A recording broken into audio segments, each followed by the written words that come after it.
Hello and welcome to this week's From the Vault episode from the Magdalen House podcast. We are a 501c3 nonprofit organization based in Dallas, Texas, and affectionately known by many as Maggies. Every first and third Wednesday, we bring you a new release. In our From the Vault episodes, we share past podcast releases from our 3 different podcast series: Recover Ed, Recovered, Interviews with Alcoholics, and Hope for the Family. Our podcast aims to connect, inspire, and educate alcoholics, loved ones, and the community to the Magdalen House and the services we offer. We are glad you're here, and thank you for listening.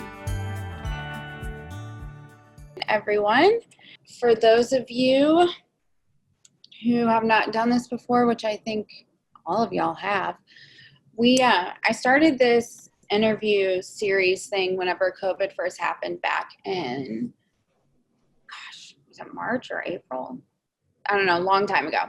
It was just like another way for me to try to get the next step participants, like to keep them engaged and get them connected with women in long-term recovery. And well, anyways, little did I know that 1, we were going to be on COVID forever, and 2, that it was going to turn into this podcast series of what it is today. So if you have not listened to any previous episodes, you can do that on Spotify or Google Play or Apple Podcasts or wherever you listen to your podcast at, and you search the Magdalen House podcast, and you'll see this is one of the series that comes up.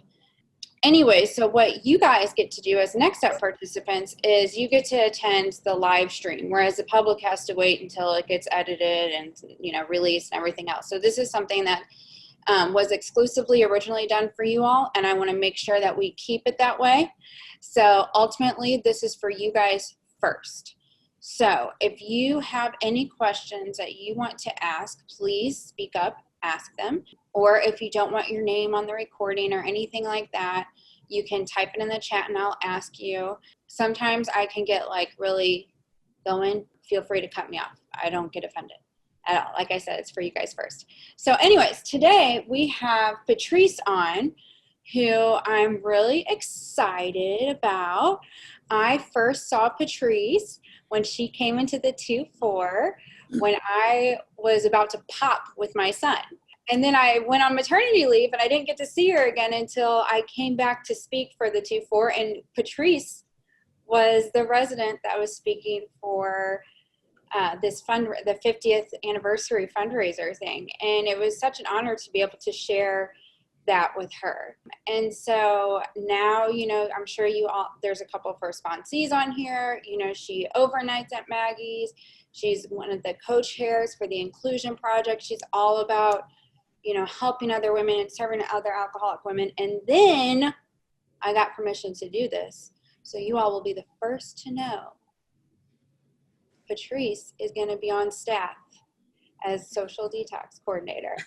So I got permission to announce you as a staff member this morning. Patrice. Thank you. I'm excited. Yay. Congratulations. Thank you. Woo, that's fantastic. Really awesome. It's really worked. And I had no idea whenever I scheduled for you that you'd be a staff member. And so I'm glad that we have that. So now I can introduce you as a staff member as well. So, well, it's so funny when you asked me, it wasn't even being discussed at the time. Yeah. I know. We don't even know what God has in store, or what's being worked on in the background. So, Patrice, if you could just start off with giving us a little bit of background information to qualify yourself as an alcoholic for the women and what led you to getting sober this time. Sure. Well, good morning, ladies. My name is Patrice, and I'm a grateful, recovered alcoholic. My sobriety date is February 8th, 2019. And indeed, that is really a miracle. I used to hear people say that, that it's a miracle, and I never understood that until it happened for me. I was alcoholic longer than I ever knew. I'd been an alcoholic since my 20s, and I didn't reach out for help until I was in my late 40s. And and that's just when things got out of control because I was functional, and everything was going okay. I didn't have the consequences that many people had, although I had been in the room since 2012. And I've been to the Magdalen House twice. The first time I went was in 2012. And I don't know, I guess I was just going because I was trying to keep a job that I did lose. And I was in denial, of course. I went to the Magdalen House, and obviously I didn't understand or hear anything. But this time when I came back in 2019, I heard everything. Of course, by that time, I was like really leveled to the ground. I was like fourth stage alcoholism. I could just feel that I was mentally just like losing it. It was really strange. You talk about a real Dr. Jekyll and Mr. Hyde type of a situation. It's just unfortunate that it took me that long to recover because I am a mother of 4. I have 2 girls and 2 boys, and their ages range from ages 20 to 29. And I was in oblivion the entire time. And especially with the baby, I don't remember anything. You know, we talk all the time and they'll try to remind me, you know, Mom, do you remember this? Do you remember that? And it's so embarrassing because I just don't remember. I was to the point to where I was okay with dying. And I never thought that I would be that way. In 2016, I believe, we were evicted. And I didn't know how that process actually worked because what usually happened is we would move before we could be evicted. But this time we didn't move, and they came and they threw everything out on the lawn, and it was just crazy. And we went to a hotel, and we were in that hotel for 3.5 years. And I just continued to drink myself to death. I should have known that something was wrong with me when I was okay with living in a hotel. But I wouldn't tell my family members that was what was going on. I was in church 24/7. We would have banquets and things like that. And I'd always put on this facade as if everything was okay.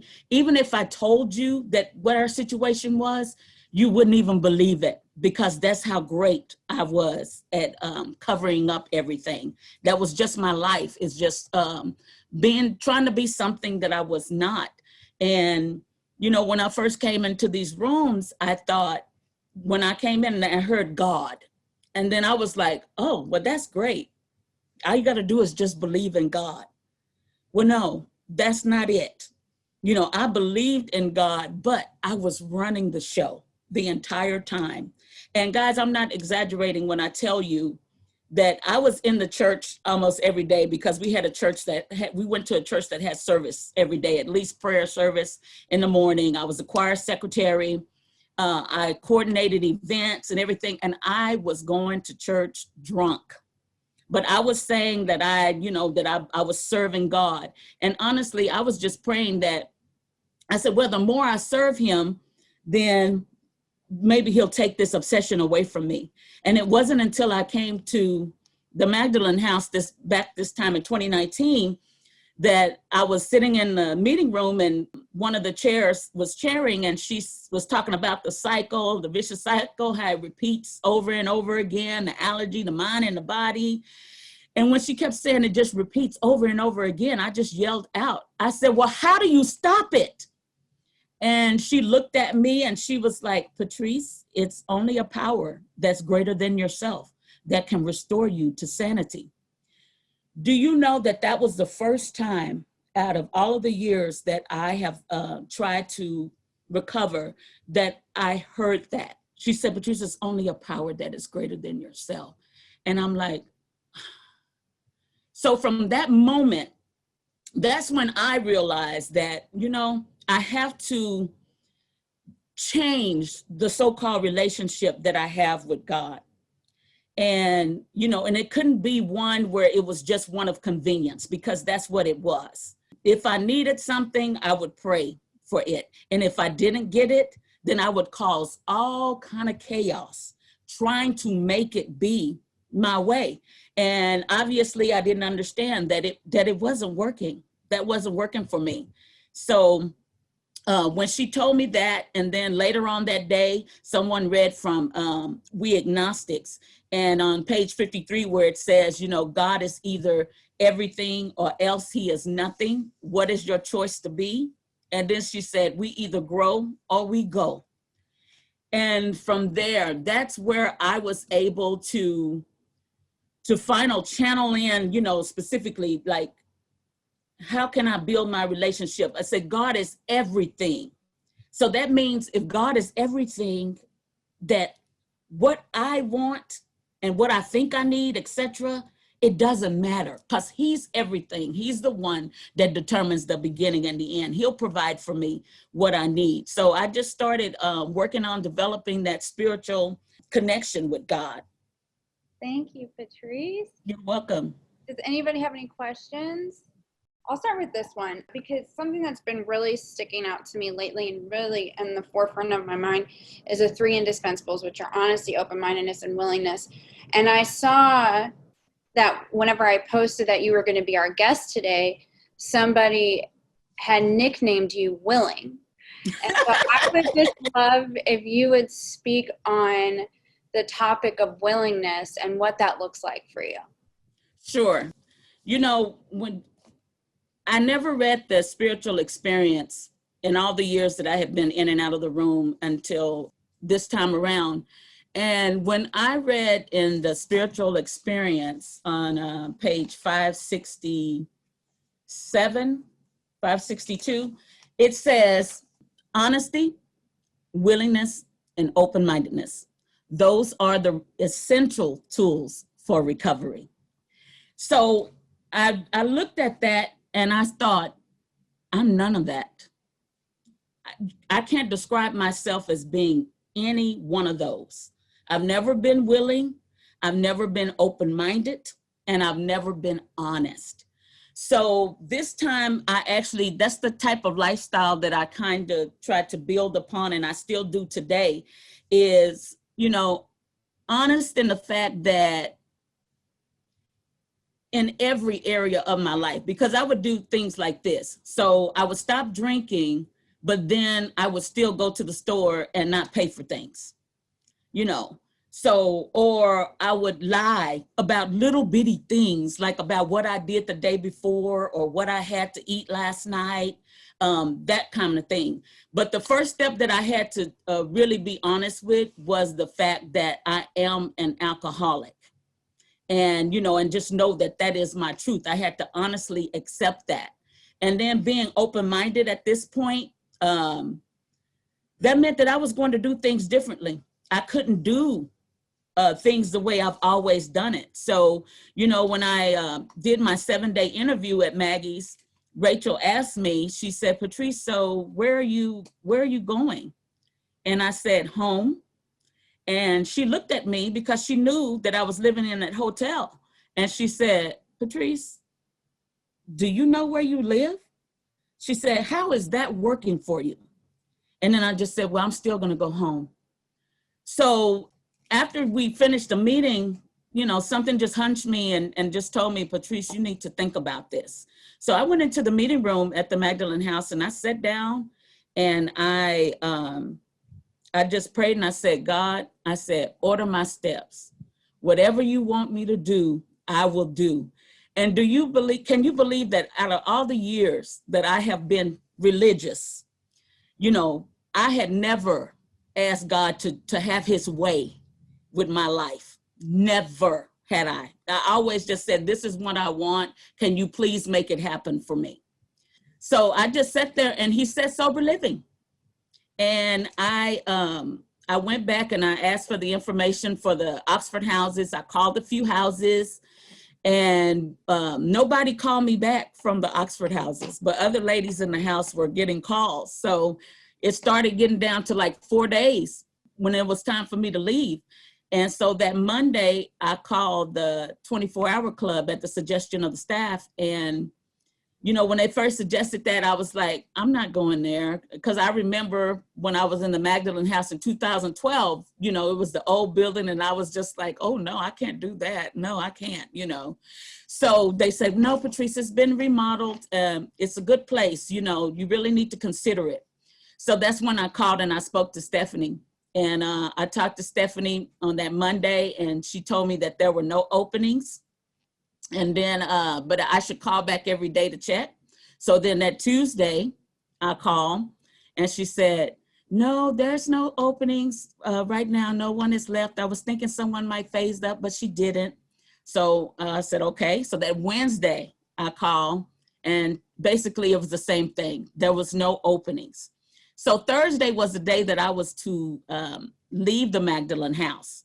So I actually didn't call the 2-4. I just said, I'm just going to go there and just see what happens. So when I got there, Stephanie told me, she said, you're not going to believe this. She said, but someone just left this morning. And so I was like, wow. And so she said, this must be for you.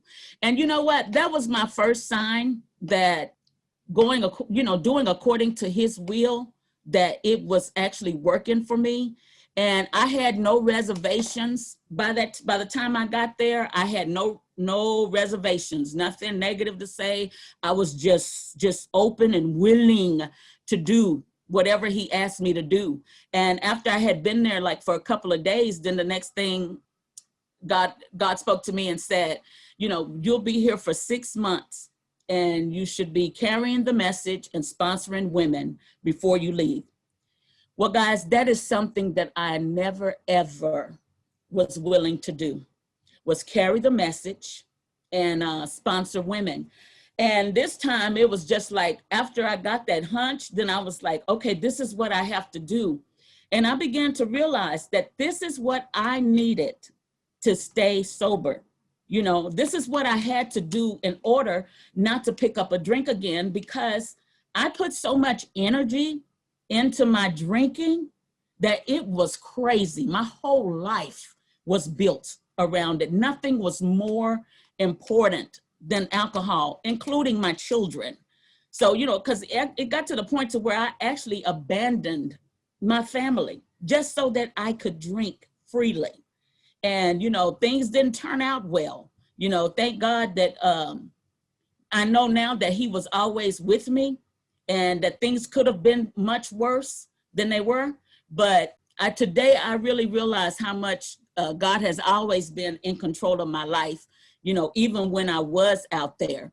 But my willingness to do this just on a whole different level, to the point to where people who knew me on February 7th, they're just like, wow, I can't believe that this is you. That is how much of a transformation that has occurred. And it's even to the point to where even I sometimes I'm sitting down and I'm thinking, and then tears just flow, because I just can't believe that today that I can live without a drink and the obsession has been removed. And I truly understand now when I hear people say that they've recovered. I actually understand that. I know what it means. I'm living it today, because when I used to hear people say that they're recovered, I was just like, oh, that's BS. There's no way. How can you recover? But the thing is that I was willing to work these steps, and I was willing to do, at the suggestion of my sponsor, whatever she asked me to do. And it was just, I don't know, the willingness this time was just, I can't even explain it. It's unexplainable. Awesome. Thank you. Mandy, you have a question, don't you, dear? You made a comment about, you lied about what you ate. You lied about what you did, just little things. And you started to notice that what you said, you did that while you were sober, when you weren't drinking. I do that as well. I noticed that this time around working the steps. How did you, and I catch it, and I do it, I do my, when we retire at night, or, or I'll correct myself. Was that I have 2 questions. What did you do to start correcting that? And also, was that a turning point? Was that being faced with all of that? Was that something, because it feels yucky in my experience, and feeling like looking in the mirror. Was that a pivotal point in your recovery? Sure. And when I mentioned about like being dishonest while not drinking, that was what would happen in my past when I would try to stop drinking, because I am a very chronic relapser. And that's why I always tell people that I'm just so amazed, that I have not picked up a drink. But when I would try to stop drinking before, I would do everything and even call myself working the steps, right? And I would still be doing dishonest things like stealing and everything. So it was this time when I came back to Maggie's, and I read in the spiritual experience that was one of the essential tools of recovery, honesty. That's when I realized that, okay, I have to be honest in every aspect of my life, not just be honest about not drinking. So that was the pivotal point for me, to help me to understand that if I was not honest, it didn't matter if I stopped drinking for 2 years. Eventually, I'm going to pick up again. So I had to make honesty a part of my way of life. As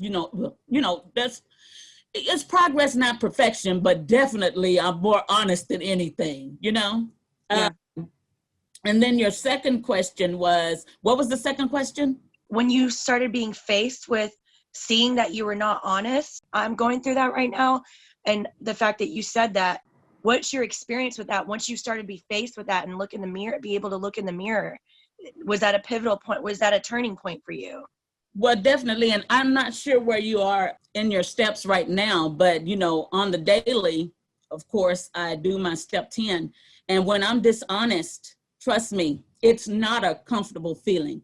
I mean, I actually do feel restless, irritable, and discontent. And it's sort of like a conviction, that I know the right thing to do. Why am I doing this? I have to make this right. Yeah. So kind of like the more that I work the steps, and, because it's a program of action. So when I see that something is not right, then I need to pick up my spiritual tools and do the right thing. I just feel convicted to do so. And if throughout the day, if I don't do it that night, when I do my nightly inventory, it's still going to bother me. I have to make sure that I talk to my sponsor and if an amends or whatever is necessary, I'll do that. But it's just, as you work the steps, and the more you work the steps, the more God conscious you become. And so it's kind of hard for you to disregard those types of actions, because if not, you'll just be feeling like some kind of like rid. And, we don't want to feel like that, because those types of feelings eventually will cause us to drink if we let them continue to crop up. All right. Thanks, Patrice. Love you. You're welcome. I hope I answered your question. You did. Thank you. Anybody else? Okay. Oh, Nancy, do you? I see your face. Yeah, you got me going this morning, Patrice. This was wonderful. It was a really great. I just have a question about your relationship with your family, with your children. What's it look like now? Have things been restored, or how's that going? Guys, it's amazing.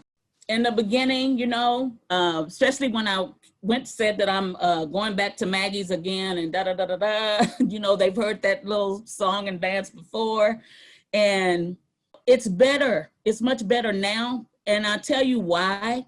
It's because the action that they see.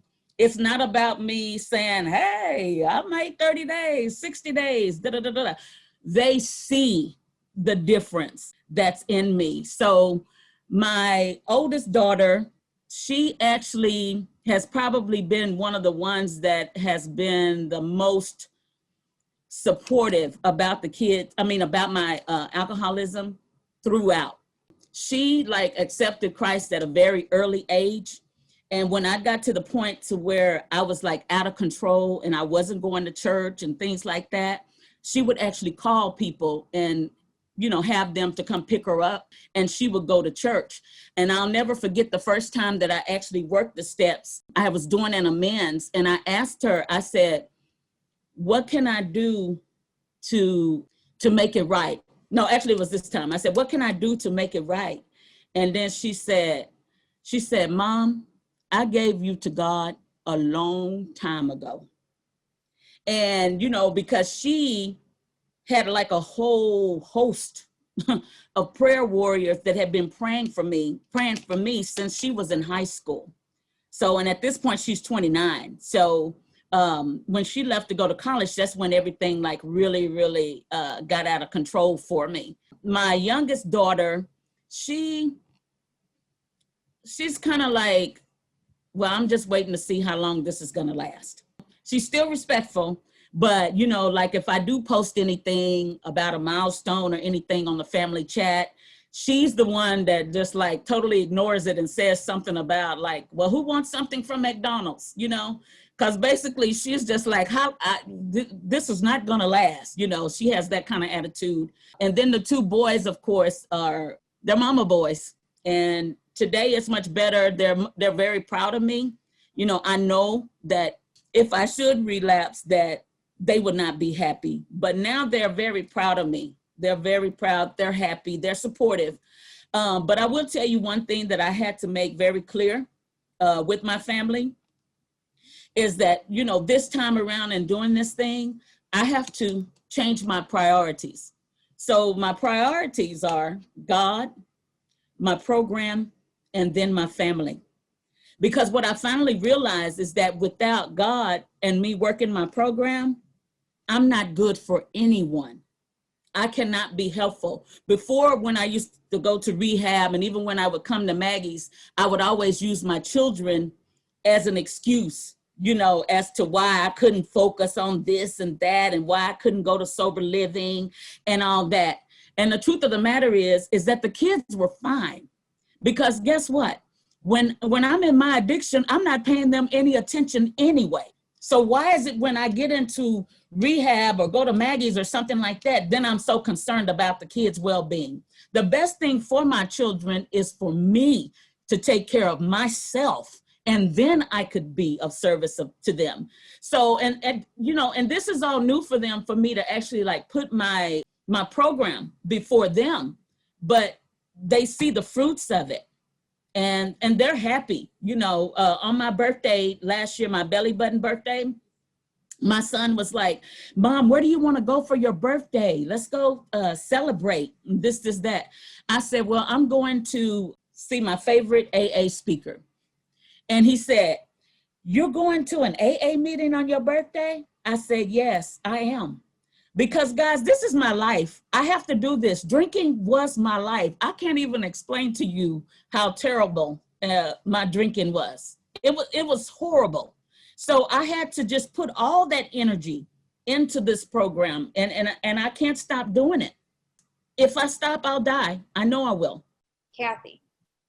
My question is, when you start a new job, do you explain to your employer, these are only the hours I can work because you're in recovery? From what I'm being taught, is my recovery, like Patrice just said, does come first. Because I know that my recovery can't work around my job. My job needs to work around my recovery, correct? Or do I just pray about it, which I am anyway, so just curious. Well, and I know why you're asking that, Kathy, because guys, I am living in an Oxford house. So, there are commitments such as house meetings, which occur like once a week. And of course, I do have commitments like to carry the message during the week as well. But fortunately, since I have been in recovery this time, even when I was at the 2-4 and I got a job, it was like an 8-to-5 job. So it didn't interfere with my meetings. And then, of course, when I moved to Oxford, I'm still working the same 8-to-5, and meetings aren't to the evening. So it didn't affect me. But Kathy, the answer to your question, definitely when you apply for a job, right, the hours that they're asking. And, of course, you can make a request. I don't think you have to necessarily say it's because of my recovery, but I would just say, I'm unable to be present at this time due to other commitments that I have. Is it possible that I can work such and such shift on this particular day or something like that? But the thing of it is that, you're constantly going to know that it's not up to you, it's up to God, right? You're not running the show. Of course, the employer has certain demands and certain hours and things that they need. But, if you talk to them, a lot of the times, unless it's a certain kind of business that only runs on specific hours, they're usually willing to work with you on your hours and things like that. And if they're not, just trust and believe that there is something else waiting for you. So I wanted to talk to you about spirituality. If you could talk to us about the quality of your spiritual life today versus the quality of the spiritual life that you thought you had back then, and the difference between the two. Sure. It wasn't until this time that I just really realized that I was religious, that there was no spiritual connection with God at all. Even when in the church and stuff, when I would do things, I see now that it was all about me and being recognized and things for doing things well. I tell you the thing that I thought about this time, once I started the recovery process again, I thought about the fact that when I would be planning events and things like that, if people would suggest anything other than what I said, this is the way we're going to do it, I would get an attitude. So that right there told me that it wasn't about God, that it was all about me. And, like I said, I thought about the quality of my prayers. It was always about what I wanted or what I needed. And it was never, God, your will, not mine, or I trust you, God, even though it looks real crazy right now, I know that in the end, things are going to work because you have a plan for me. I never, ever thought that way at all. I just felt that it was more of like, you owe me this, or I would even get to the point to where I would make, I would say these bargaining prayers, like, God, if you do this, then I'll do that. And then of course, when I got what I thought I wanted or needed, then I totally forgot about the bargain that I told him I would hold up, because it was so much about me. I think for me with the spirituality thing, and all the years that I've been in and out of the program, I never really understood how selfish and self-centered I was, right? Until this time. Because one thing that comes with spirituality is humility. It's a very humbling process, because even when I think about step 3, which is making a decision to work the rest of these steps, but it's also a surrender, right? So I was like, how do I just let go, and allow God to do this? And I was just, I'm telling you, in the beginning, it would just be like all day, praying as I go, God, your will, not mine. Help me, God, to love you more. I want to trust you more. I know you have a plan to me. Help me to be in acceptance. So, and that was the other thing with spirituality. It's important to be in acceptance of things and know that things are the way they are supposed to be. Because when I'm not in acceptance of things, then that means I'm going to try and change it. That means I'm not happy with his plan. So I want my plan to reign. So, humility and acceptance was so important for me. And when I did my 5th step this time, I had never been so humbled. And I've done several. But this time when I did my 5th step, I was like wanting to break the doors down to get to people to make the amends, because I actually saw my part. I saw where all of the relationships that I had were just self-seeking relationships. I didn't give a darn about anybody. So that's how I knew this time was going to be different, was on my 5th step when I actually saw it And I was even humbled by it. So, definitely that was part of my process to my spiritual connection. It was being humble and just in acceptance. I tell you, there's some things that have gone on since I have been in recovery this time that I would have easily drank over before. And, last Thanksgiving, my mom and I were talking, and I was like, Mom, I cannot believe that I have not had a drink with all this stuff that we're going through. And she said, Patrice, she said, I can't either. She said, when I look at you, I see a miracle, because she knows how, how bad it was. So I'm just grateful that I was able to, it's sort of like that set aside prayer. That's what I kind of think about when I think about my life. It's like I have to forget about everything that I know about God, and about, really, it was religion, everything that I think I know about God, religion, the program. Because even what I did finally realize is that I was looking at the differences. I was looking at, I haven't been to jail for a DWI. I haven't been to prison. You know what I'm saying? But I had other consequences that other people had, right? So yes, I had to look at the similarities versus the differences as well, and know that I am like you guys. I'm not any different. That we have that thing in common. Can you talk to us about carrying the message and sponsoring? Yes, I can. Because remember, I told you guys that in the beginning, I was not willing to do that. I never have. Whenever they would talk about carrying the message, sponsoring, I'm just like, top to the hand. I'm not going to do that. I absolutely refuse. Well, this time when I got that hunch, that's what I needed to do. That was one of the things that I needed to do differently this time. I started to be more open to it. But I'll tell you what really helped me with that is I went to one of the sponsorship workshops at the Magdalen House, and Lisa Key was speaking, and somebody asked a question about like, well, what happens if a sponsee relapses, like, does that mean I didn't do my job or something to that effect? But I love the answer that Lisa gave. She said, well, who do you think you are? She said, you're not God. She said, your job as a sponsor is to put her hands in God's hands. She said, and that's by taking her through these steps. She said, if she relapses, that's between her and God. You cannot keep anybody sober.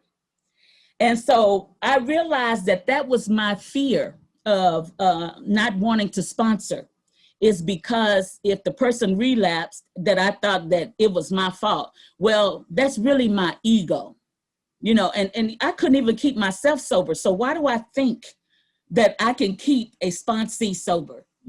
So I truly understand that all my job is to put her hands into God's hands.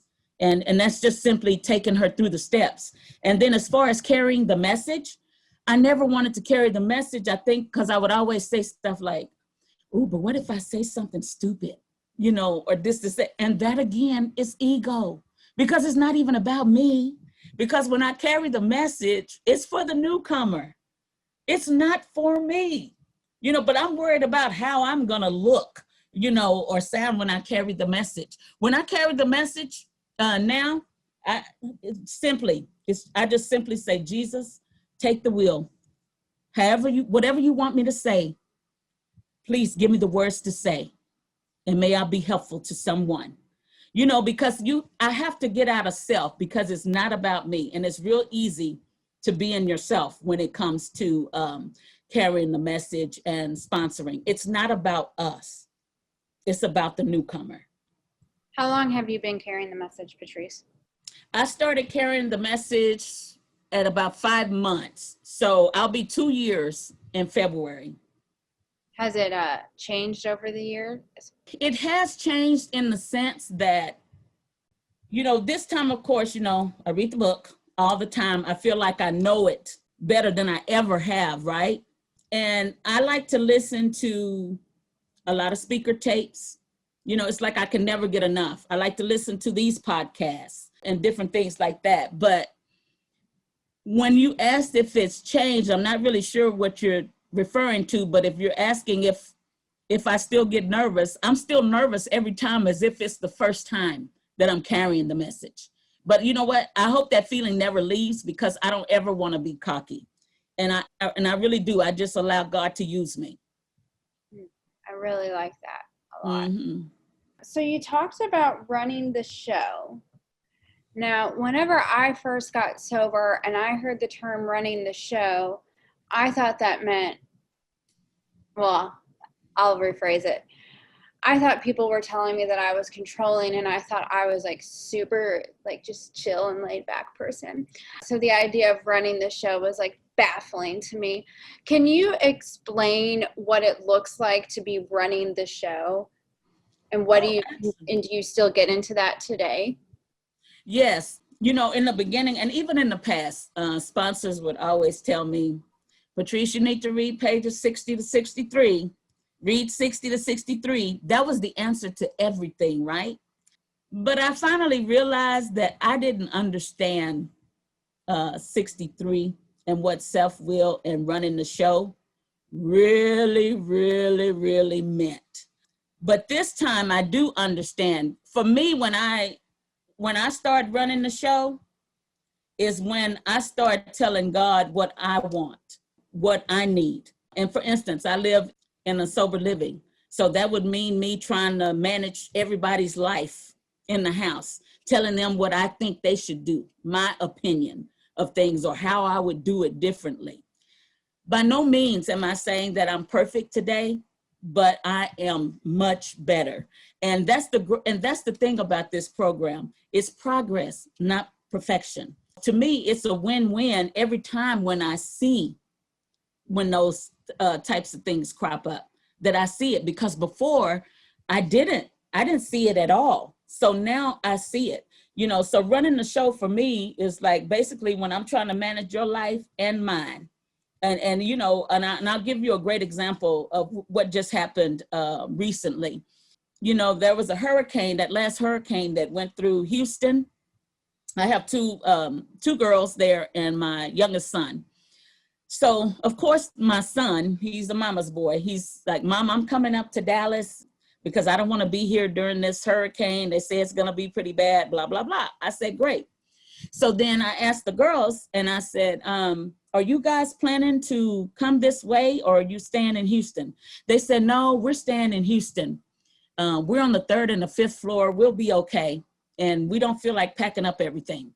And then I was like, okay, well, I think you really need to come. And they was like, no, Mom, we're not coming. Boy, when I tell you, I probably said like 3 or 4 more times on that chat that I really wish that they would come. And finally, my youngest daughter said, Mom, if you want us to come that bad, then you come and pick us up. We don't want to leave. And I said, okay, I'm gonna just leave it alone. But trust me, in my spirit, I was just so revved up about it and trying to see what I could do to change their minds and all that. And then about 2 hours later, I saw on the news that the hurricane had changed directions. So then there was a sigh of relief.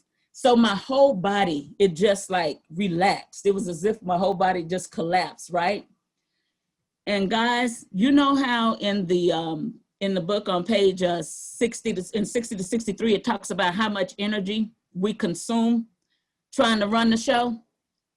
I never understood or experienced what they meant about how much energy it consumes. I was like, you would have thought that I ran a marathon. I mean, I felt like I had been hit by a truck because I hadn't tried to exercise my self-will to that extent in such a long time that I did not realize how much energy it took up. Even the next day, my body just felt like a little sore and everything just from that. And ever since I had that experience recently, it's a real reminder of how much energy that it takes, like when I'm trying to exercise my self-will. But not only that, it doesn't matter how much I try to exercise my self-will. Only God knows the beginning and the end. My worrying and all that, it's not going to change a thing. And all it's going to do is wear me out. It's emotionally draining. Awesome. Thank you. All right. I'm about to ask the wrap-up question unless somebody else has a question. We're getting to the top of the hour. All right, Patrice, this has been wonderful. I just love you so much. Oh, thank you. Thank you for having me. Yes. My final question is if you could leave us with one takeaway, whether it be for the woman who's trying to get sober or trying to stay sober or anything like that, if you don't hear anything I say, hear this, what is the one takeaway that you'd want to leave us with today? Well, I definitely want to say to every woman who has a desire to recover, and especially if you've been on this journey as long or longer than I have, just in and out, relapsing and just feeling like you can never recover. You know, that obsession is always going to be there. Like me, I couldn't imagine life without alcohol. It was just crazy. This time around, go ahead and try to exercise honesty, open-mindedness, and willingness. And when I say that, I mean, look at each component and think of how you have not been honest in the past, right? How you have not been open-minded and how you have not been willing. Really, really, really make a commitment to do this thing different, because what you've been doing before it's not working.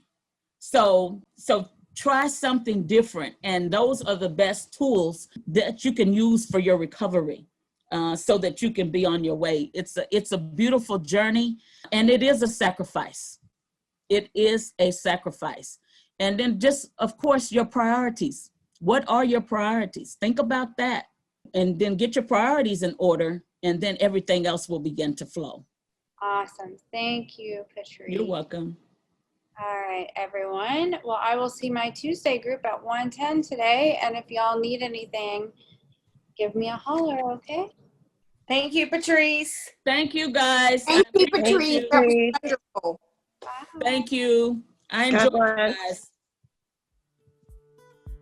We hope you've enjoyed this From the Vault re-release of the Magdalen House podcast. Tune in every first and third Wednesday for a new release from one of our 3 podcast series. To learn more about the Magdalen House and the services that we offer, visit magdalenhouse.org or follow us on your favorite social media channel by searching for the Magdalen House.